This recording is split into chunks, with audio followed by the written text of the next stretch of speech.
There's a packet called BioPack that we have for the ECG as well. We'll be doing that for the respiratory system. But I find for the ECG it's too cumbersome. You spend a lot of time making these little measurements that don't mean anything. So we're going to do a quick and dirty, not dirty, but an ECG where you actually put the electrodes in, it comes out with a strip, and we'll learn how to measure them.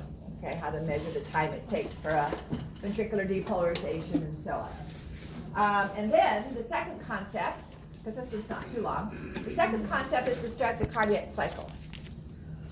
Let me say up front, it is not difficult, okay? There will be some terms that we haven't talked about before, but not any new concepts. Remember I said it's a change in pressure that closes and opens the cardiac valves, the atrioventricular valve and the submental valve, and that's essentially what we're going through with the cardiac cycle, okay? Is to learn what opens it and closes it, and then we combine all of the heart rate and stroke volume and stuff together to talk about cardiac output. So, nothing cellular per se that throws you off and it's too tiny and it's too many little formulas and stuff, but a broader picture. So we talked about the SA node and the AV node and the bundle branches and autorhythmic cells and then ventricular contractile cells on Monday night. And so we're going to look at how those changes are measured for an ECG. And we'll review how the sympathetic and parasympathetic system affect heart rate and ventricular force of contraction. So we talked about sympathetic and we talked about norepinephrine. And those are showing the green fibers here. So they come from primarily the middle and inferior cervical ganglia of the the cervical ganglia of the sympathetic chain. So if you recall from last semester, the sympathetic chain runs down the lateral aspect of the vertebral column. And these are also known as paravertebral ganglia, forming the sympathetic chain. And primarily, I'm not going to draw the whole thing, but just to review, primarily what we have is coming out of the spinal cord, and it drops in this direction because that's the way we saw it from when we're doing the reproductive system. We have the white and gray rami communicantes, and this would be the ventral ramus. So coming from the lateral gray horn, we would have the preganglionic neuron, and this is sympathetic, because you can see the lateral gray horn. So the preganglionic neuron comes out through the ventral ramus into the sympathetic chain, and then the postganglionic neuron comes back through the gray ramus communicantes, and if it goes out the ventral ramus, it's going to the skin, it's going to sweat glands, it's going to arterioles in the skin and in the skeletal muscle. And this is how sympathetic neurons got to the dartos muscle of the scrotum through the genital femoral nerves by traveling with the lower motor neuron in that fashion. All right? So, splanchnic nerves, remember this term, splanchnic nerve?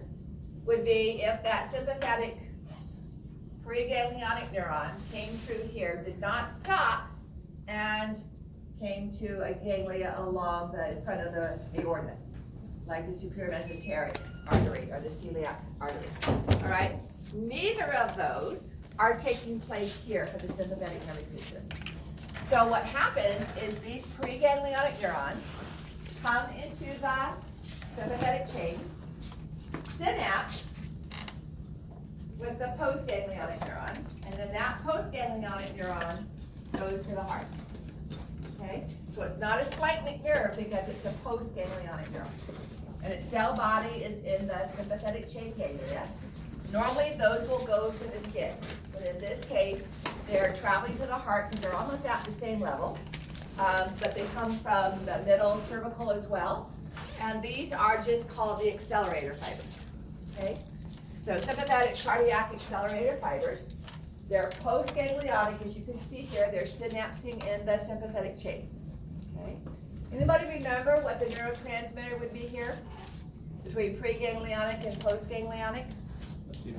Acetylcholine. No matter if it's sympathetic or parasympathetic, between pre and post, it's acetylcholine. All right, what kind of a receptor is that? Is it an ionotropic receptor or is it a metabotropic receptor? Ionotropic, which means it's an ion channel that's open when acetylcholine binds to it. That is true whether it's parasympathetic pre and post or sympathetic. Okay, so acetylcholine is the neurotransmitter between both sympathetic and parasympathetic. So somebody who has myasthenia gravis, which is a disease in which antibodies block the binding of acetylcholine to skeletal muscle, so it's like they become paralyzed. It starts with their eyelids and moves down, and they suffer respiratory problems when it gets to their respiratory muscles. So those are voluntary muscles. So one of the treatments for that is extra acetylcholine, or drugs that keep the acetylcholinesterase from breaking down acetylcholine. So they build up higher than normal levels of acetylcholine. Side effects can be both sympathetic and parasympathetic. And the reason is we have sympathetic acetylcholine and we have parasympathetic acetylcholine. Okay? So the symptoms of that are digestive from the parasympathetic system. So increased food rate moving through the digestive tract. All right? So diarrhea. But at the heart, sympathetic takes over. So you have a higher heart rate. You have a higher blood pressure because that acetylcholine that's released here causes these sympathetic nerves to have a greater effect on the heart than the acetylcholine from the vagus nerve.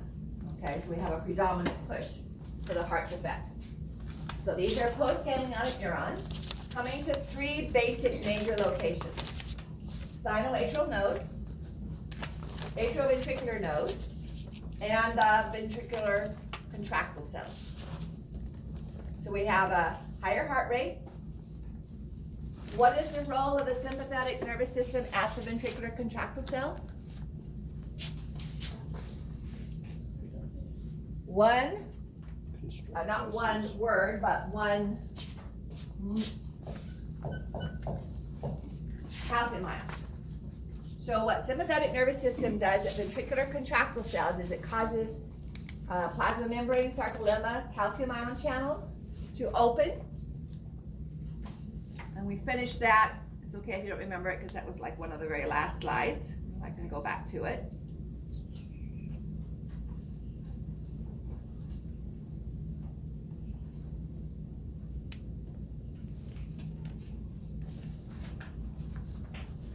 So it's going to cause these calcium channels, more of those calcium channels to open because of the protein kinase activated by the adenylate cyclase, and that causes more calcium to come into the cell.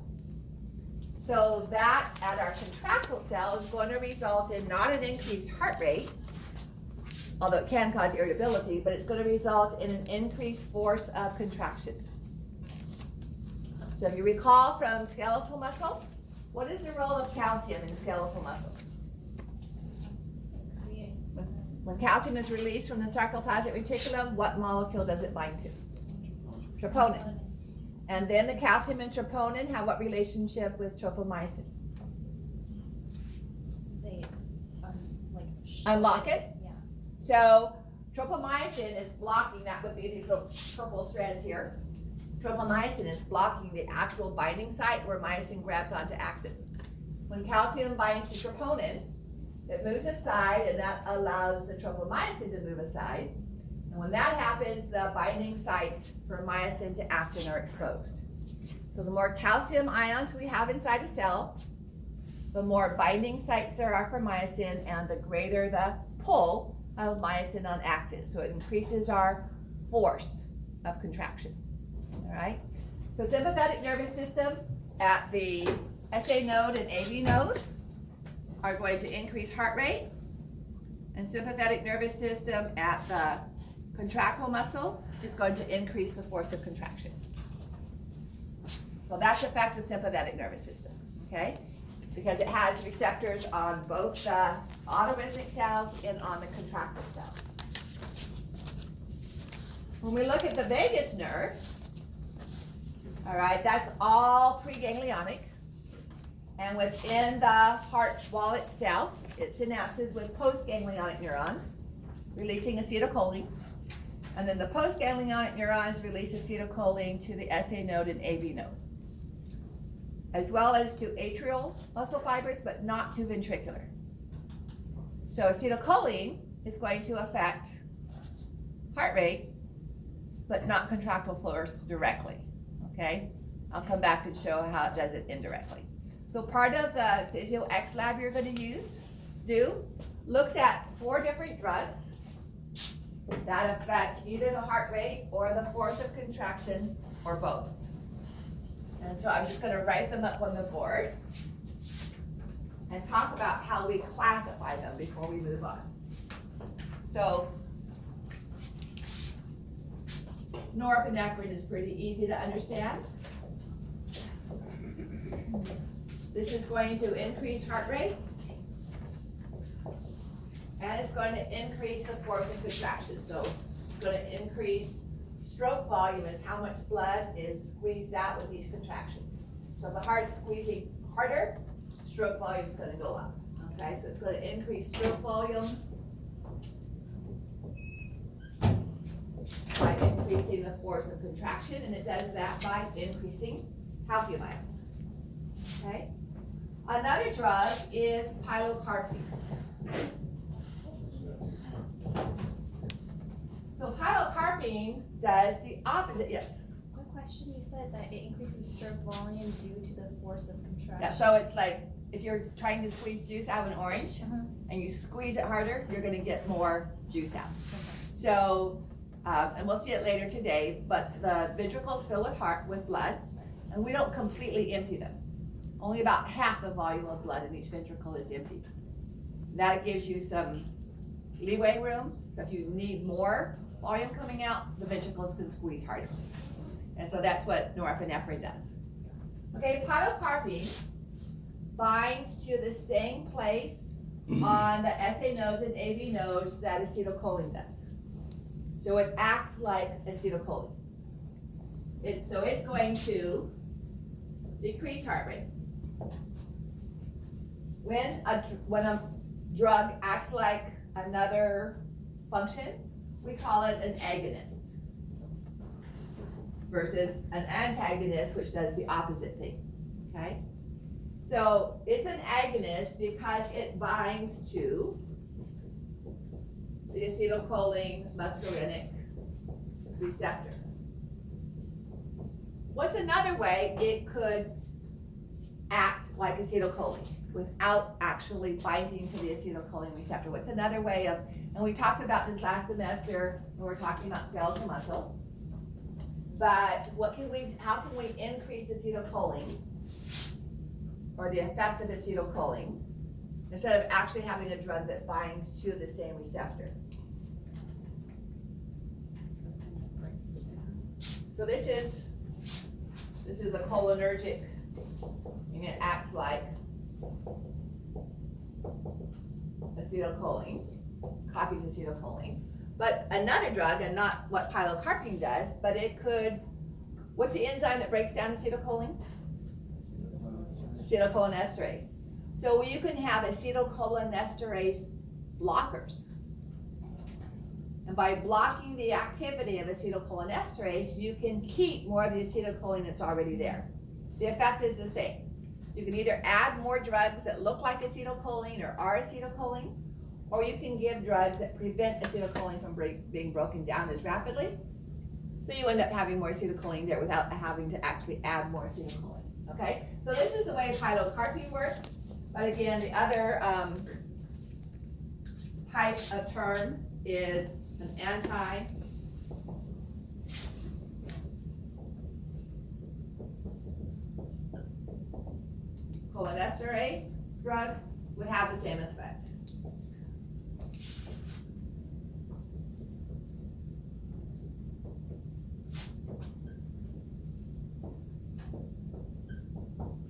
Then the third drug that is dripped down onto the surface of the frog heart is a drug known as atropine. Okay, atropine acts like norepinephrine. In fact, it binds to the same beta-1 receptor as norepinephrine. So would that be an agonist or an antagonist to norepinephrine? An agonist. All right, so atropine is a norepinephrine agonist. It binds to beta-1 receptors.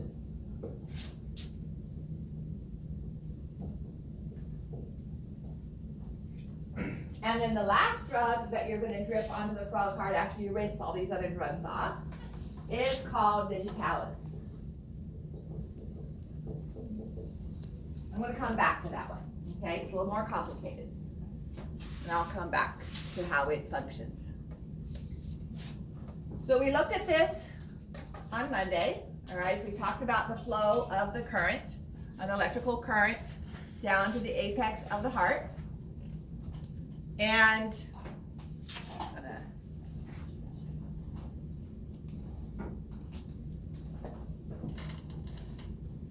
jump ahead here to, I want to talk about digitalis. This is where I want to talk about it, and we'll review it here. So remember, the parasympathetic nervous system causes inhibitory alpha subunits to block glycyl cyclase from forming cyclic AMP. So we don't open our transient calcium channels, and we delay the opening of our funny channels, and the gamma beta subunits open potassium channels.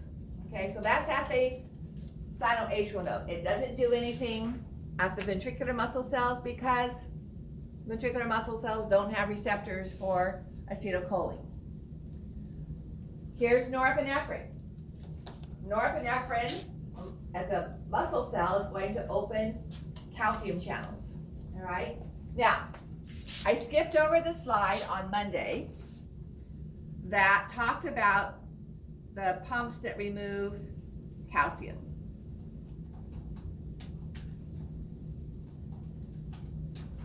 I skipped over it. Oh, here we go.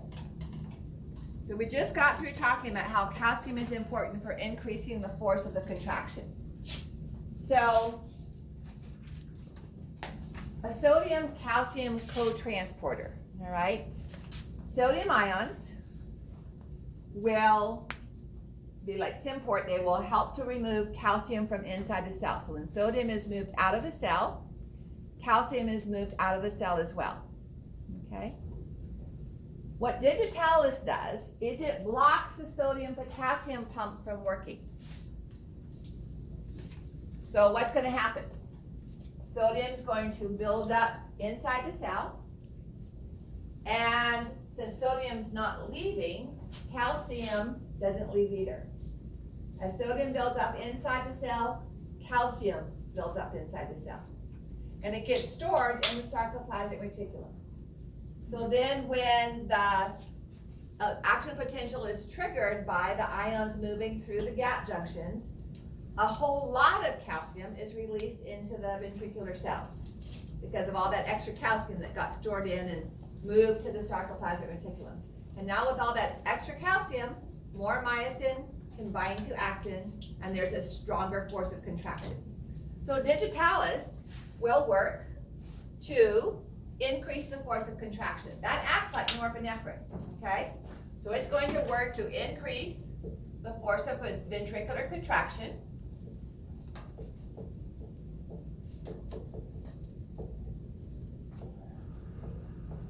However, it blocks calcium channels at the SA node. So remember in our funny channel, we had our funny sodium channels, and then we had a little bit of transient calcium. It blocks those. So what's going to happen to heart rate? It's going to decrease. It's going to slow down because without those, it's going to take longer to get to our threshold. So digitalis also slows down the heart rate. Okay? So it increases the amount of calcium in the ventricular cells by blocking its removal, but it decreases the amount of calcium in the autorhythmic cells by blocking these transient calcium channels for our graded potential, and causes that to take longer. So we have both. We have the slower heart rate of a parasympathetic response, but we have the stronger force of contraction of a sympathetic response. Okay? Now, digitalis is not used very much. It's pretty dangerous because it tends to make the heart muscles more irritable and more likely to trigger extra systoles, extra contractions. So there's other drugs that are used instead. But it was a very common drug a while ago. Anybody know what flower it comes from? Foxglove. Something or another is in the name of purpura. Purpura is the genus species name for foxglove. So there are some safer drugs to use now, but I want you to understand those two components. So we get more calcium in the ventricle muscles. So we get a stronger heart rate. We get less calcium in the autorhythmic cells, so we get a lower heart rate. Okay? And that will help you as you go through the PhysioX activity. I wanted to make sure I talked about that before we actually get into our ECG components.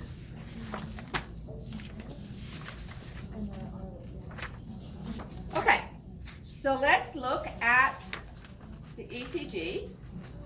And remember when on Monday I talked a little bit about the PhysioX and I said it's a force measurement? And so what you see when you look at the PhysioX, when you see a series of these, those are not ECGs, those are not electrical currents. This is showing the force of contraction, okay? Unfortunately, there's not any rest period in between. They occur one right after the other, okay? And there should be a rest period in between, so that's not very realistic. But this is not an ECG. This is atrial contraction and ventricular contraction. Atrial contraction and ventricular contraction, okay? And there should be some amount of rest period. However, when we look at an ECG, and when we take our own ECGs, it's a measurement. We're not sticking electrodes in the muscle cells, okay? So when we did PhysioX's last semester and we looked at neuron inside the axon and we compared membrane potentials inside the neuron and outside and inside the muscle cell and outside. We're not doing that here. What this is, and I'm not enough of a physicist to be able to understand it completely, but it's a comparison of the electrical ions in the heart to ions in the skin. And these are called leads that measure these, and one of them is a ground. So you can have a 12 lead, our typical one, and the one we're using today is a 3 lead, okay? One of the most interesting, well, I wouldn't say most interesting, but it was an interesting experience to try to find enough room to put 12 leads on a newborn. Adult-sized leads. The baby was covered in electrodes. So depending on which electrode is read, that ECG may look upside down. So the ventricular spike may be going down instead of going up, all right? But we're not going to get into all of that. You're welcome to take a class in ECGs. But this is called Einthoven's triangle. And we're comparing the electrical current at the wrist to certain locations in the heart, okay? So different leads will give different images of what they look like because that has a different relationship. Because what we see, if I can erase the board, we're used to seeing depolarization going up and repolarization coming down, right? As we change the ions within a cell. It doesn't look that way on an ECG. Depolarization is both up and down, okay? Again, we're not directly measuring the electrical current difference in ions across the cardiac muscle cell membrane, but between certain regions of the heart and certain regions of the skin. So,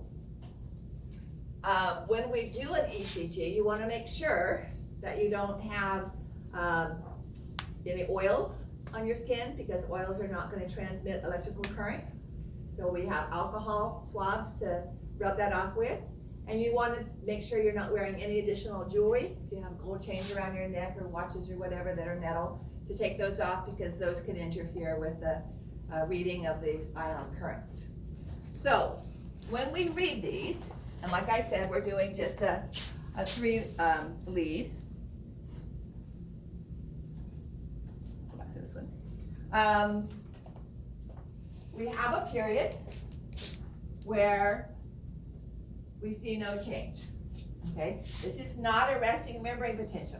It just means we're not seeing an electrical current going through the SA node or through the contractile cells. Then, the SA node, the autoarrhythmic cells, reach their action potential, okay? So, that causes the atrial muscles to respond by depolarizing. So when we're looking at comparing this to what's going on with the autoarrhythmic cells, and this entire time, they are going through the funny channels are opening, and the transient calcium channels are open, and then just before this occurs, the autoarrhythmic cell has an action potential. Remember, this is fast calcium channels here. Calcium floods into the autoarrhythmic cell, and if it's close to a cardiac contractile cell, those calcium ions will travel via gap junctions into the most proximal of our atrial cells, causing them to depolarize, and that spreads through all of the atrial muscles. That's what this is right here, okay? This is the atrial contractile cells depolarizing. Not depolarizing and repolarizing, just depolarizing. And so this is identified as a P wave. So the P wave is due to atrial contractile cell depolarization. As a result of that, the atrial muscles will contract. But it's not the contraction that's causing the P wave, okay?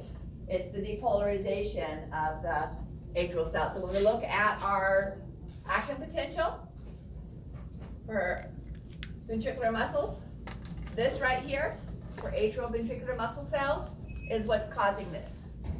As the entire atria depolarize. Not this is showing one cell, but as the entire atrial muscular cells depolarize, we see the P wave. Okay. All right. Then that's the current traveling through the atria. We talked about the cardiac skeleton, which blocks, it's non-conductive, it's the connective tissue of our valves and surrounding tissue. So that's non-conductive, it's going to block it. Then the AV node fires, and that travels through the atrioventricular bundle and down the bundle branches. That takes time, all right? So during that time, nothing happens as far as our ECG is concerned, okay? So this is known as the PQ interval, although sometimes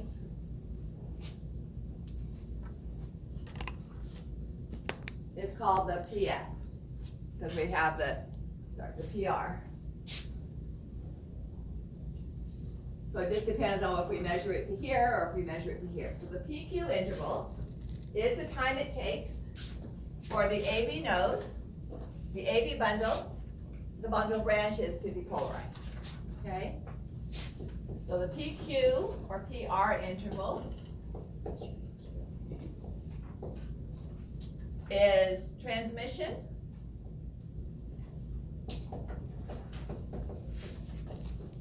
of current,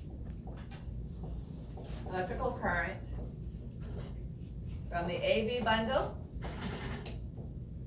AV node through the AV bundle to the ventricular muscle cell. So through the AV node, through the AV bundle, through the bundle branches, and to the ventricular cells. But they haven't yet responded. So if there is some disease, some blockage, some damage to any of those regions, that's reflected by an extension. The PQ interval gets longer, okay? Sometimes it can get so long that we never get a ventricular contraction and another P wave happens again, all right? Okay, so then it reaches our ventricles, and we have this large deflection, which is the QRS interval. Notice we don't have anything here that indicates the atrial repolarization. Even if we have a prolonged PQ interval, we don't see any change in deflection that indicates atrial repolarization. All right, that doesn't show up on the ECG. The QRS interval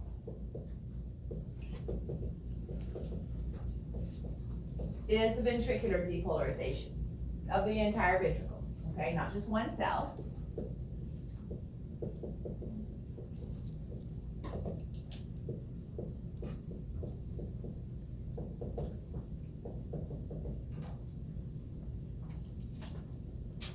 So during this entire time, while the atria are depolarizing and the ventricles are depolarizing, we have our graded potential. Okay?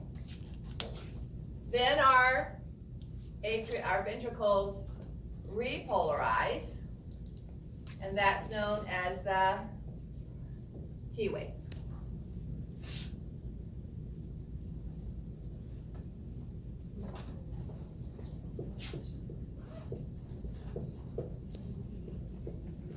So ventricular repolarization. And again, the entire ventricle, both left and right, not just one muscle cell. Okay, yes?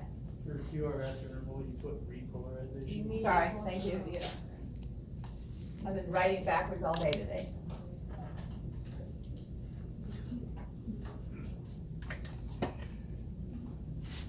Alrighty, so if we superimpose what's happening in the ventricles, and again, I almost hesitate to do this because I don't want you thinking it's happening one cell at a time, but representing what's happening in every muscle cell for the ventricles.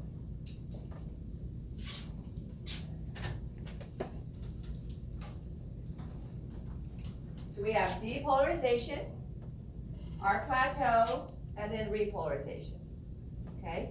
But again, this is looking at just one cell, and it's happening in a wave-like motion throughout all of the ventricle, okay? So it's not very accurate to see just one event, but depolarization and repolarization and finally recovery here. As the heart rate, the atria stop contracting, the ventricles stop contracting, and the heart is back at rest, okay? So P wave, atrial depolarization, which results in atrial contraction. But what we're seeing here is the difference between the heart's electrical current and the skin's electrical current when the heart is depolarizing. Then we have a wait period while the current travels from the AV node to the ventricular muscle cells. Then we have the wave of ventricular depolarization, which is our QRS. And then repolarization creates the T wave, okay? Then we go through a rest period until this reaches threshold, and then we do the whole thing, we do the whole thing all over again. So we're gonna look at that later this evening when we look at cardiac cycle, okay? The green markers for the ventricles? That's the action potential of a single ventricular muscle cell.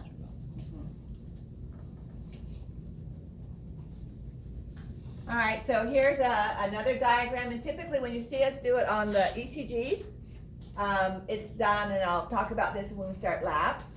It's timed, so you can check the set the chart speed.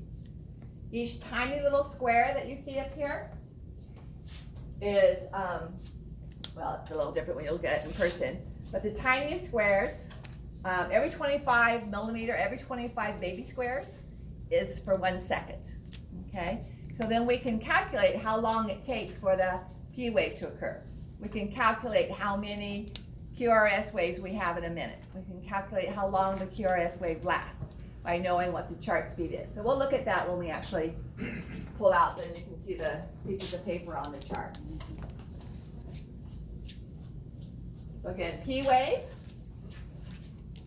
PQ interval, and some people will start it at the beginning of the P, and some people will start it at the end of the P. So you kind of just have to be consistent. I don't care. You just have to be consistent for any of those components.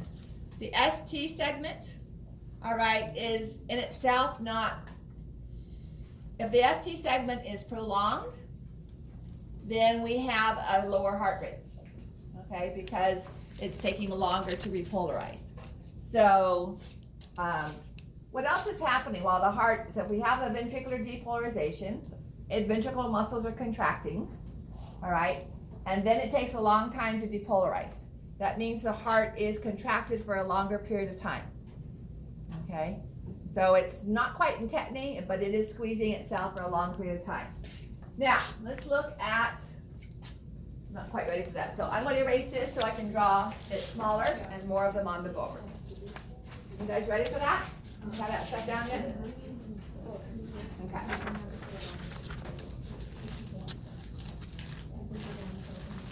So remember, moving from left to right is time. So if it takes a shorter distance, that means a shorter time. If it's a longer distance, that means a longer time.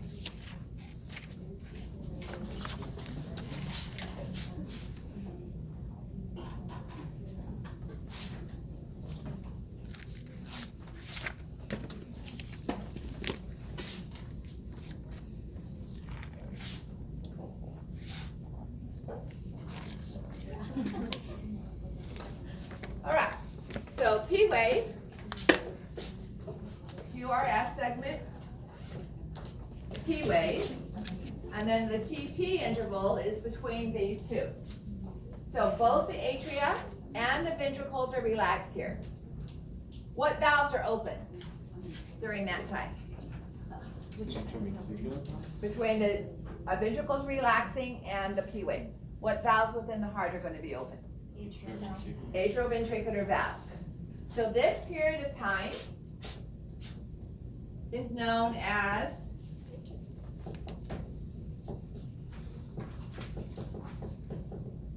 ventricular filling. Because when the heart is at rest, blood is flowing through the atrioventricular valves into the ventricles. Okay? Then the atria contract, the AV valves are still open, and then the ventricles contract. All right? And as they're contracting, what's happening to blood pressure inside the ventricles?